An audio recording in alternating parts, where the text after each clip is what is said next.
Mee Rabbi yaada keenya Rabbi nuu haa qabu. Rabbiin waan kana galmaan nuu haa qabu. Manni barumsaa kun kan kana qofa ijaaruu miti. Kanneen illee warra jissee haa ijoolleen teenya sammuu bareedduudhaan itti baratu Rabbi nuu haa taasisu. Ilmaan teessamee warri jaalattan. Mee namni finna jaalattan. Mee yoo jirtu qabaatu tambalee beeku. Baablee kun hin jaalattan. Ilmaan teessan namni guddisuu barbaadan ilmaan teessan kiraa kennatina. Asitti deebi'aa. Ilmaan teessan kiraa kennatina.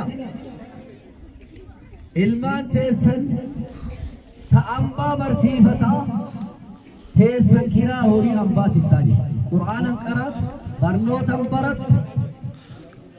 Dubbiin kun isinii gadaraa naannoo kana jira moo jiru wanni akkana? Jira. Maal jettan? Ilmaan teessan kiraa gabrummaa kennatina.